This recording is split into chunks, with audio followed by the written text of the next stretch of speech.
Journalist dairy ఛానల్ని subscribe చేయండి. ఎప్పటికప్పుడు జర్నలిస్ట్ డైరీ అప్డేట్స్ నోటిఫికేషన్స్ కోసం బెల్ ఐకాన్ మీద క్లిక్ చేయండి.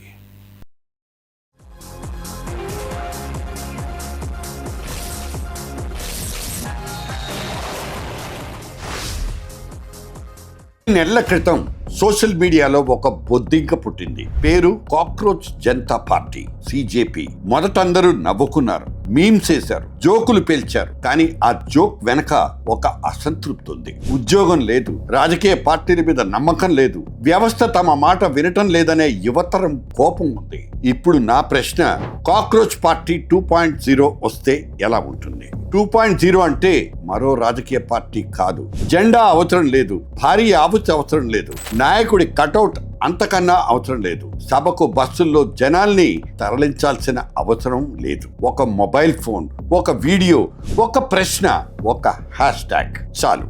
ఇప్పటి రాజకీయ పార్టీల ఫార్ములా ఏంటి? నాయకుడు మాట్లాడతాడు, కార్యకర్తలు చప్పట్లు కొడతారు, సోషల్ మీడియా టీం దాన్ని వైరల్ చేస్తుంది. కాక్రోచ్ 2.0లో ఇది రివర్స్. ప్రజలు ప్రశ్నిస్తారు, నాయకులు సమాధానం చెప్పాల్సి వస్తుంది. ఉద్యోగం ఇవ్వలేదా? ప్రశ్నిస్తారు. పరీక్ష వాయిదా పడిందా? ప్రశ్నిస్తారు. పేపర్ లీక్ అయిందా? ప్రశ్నిస్తారు. రోడ్డు పాడైందా? వీడియో పెడతారు. ప్రభుత్వ ఆసుపత్రిలో డాక్టర్ లేడా? ఫోన్ తీస్తారు. కాలేజీలో ఫీజులు దోచుకుంటున్నారా? బయట పెడతారు. ఎమ్మెల్యే ఏం చేశాడు? ఎంపీ ఎక్కడున్నాడు? మంత్రి ఇచ్చిన హామీ ఏమైంది? అన్ని డిజిటల్ రికార్డే. ఇక్కడే అసలు ట్విస్ట్ ఉంది. ఈ తరం బీజేపీని కూడా ప్రశ్నిస్తుంది, కాంగ్రెస్ ని కూడా ప్రశ్నిస్తుంది, తెలుగుదేశాన్ని ప్రశ్నిస్తుంది, వైఎస్ఆర్ సిపిని ప్రశ్నిస్తుంది, ఆఖరికి బీఆర్ఎస్ ని కూడా ప్రశ్నిస్తుంది. అవసరమైతే నిన్న తాము సపోర్ట్ చేసిన నాయకుడిని ఇవాళ నిలదీస్తుంది. ఎందుకంటే 2.0కి సిద్ధాంతం కంటే ఇష్యూ ముఖ్యం, పార్టీ కంటే ఫ్యూచర్ ముఖ్యం. కానీ దీనికి మరో ప్రమాదం కూడా పొంచుంది. అసంతృప్తి ఒక్కటే ఉద్యమం కాదు. కోపానికి సమాచారం లేకపోతే అది మిస్ఇన్ఫర్మేషన్ అవుతుంది. నాయకత్వం లేకపోతే మాబ్ అవుతుంది. రాజకీయ పార్టీ చేతుల్లో పడితే మరో ఓట్ బ్యాంక్ గా మారిపోతుంది. అందుకే కాక్రోచ్ పార్టీ 2.0 నిజంగా రావాలంటే 3 లక్షణాలు కావాలి. Fact, question, accountability.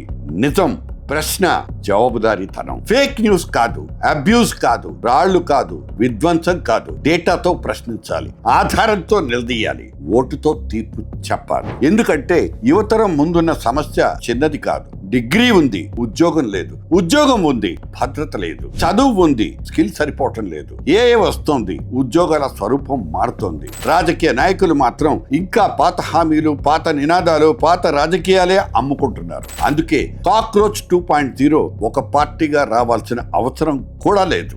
ఒక ప్రశ్నించే సంస్కృతిగా వస్తే చాలు. ప్రతి ఊళ్ళో ఒక యువతి, ఒక యువకుడు తన ఫోన్తో తన ఊరి సమస్యను బయటపెడితే, ప్రతి నియోజకవర్గంలో ఎన్నికల ముందు గత 5 ఏళ్ల హామీలకు రిపోర్ట్ కార్డు అడిగితే, కులం ఏమిటి, మతం ఏమిటి, పార్టీ ఏంటని కాకుండా మా కోసం ఏం చేశావంటూ నిలదీస్తే అప్పుడు రాజకీయాలు నిజంగానే మారతాయి. ఎందుకంటే రాజకీయ నాయకులకు పెద్ద పార్టీ అంటే భయం ఉండకపోవచ్చు, ప్రతిపక్ష నాయకుడు అంటే కూడా భయం లేకపోవచ్చు, అతన్ని రాజకీయంగా ఎదుర్కోవచ్చు. కానీ లక్షలాది మంది ప్రశ్నించే పౌరుల్ని ఎలా ఎదుర్కొంటారు? అదే కాక్రోచ్ పార్టీ 2.0. బొద్దింక ప్రత్యేకత ఏంటో తెలుసా? ఎంత తరివినా మళ్ళీ వస్తుంది. ప్రజాస్వామ్యంలో ప్రశ్న కూడా సరిగ్గా అంతే. దాన్ని తొక్కేయాలని చూస్తే 2.0గా తిరిగి వస్తుంది. That's it.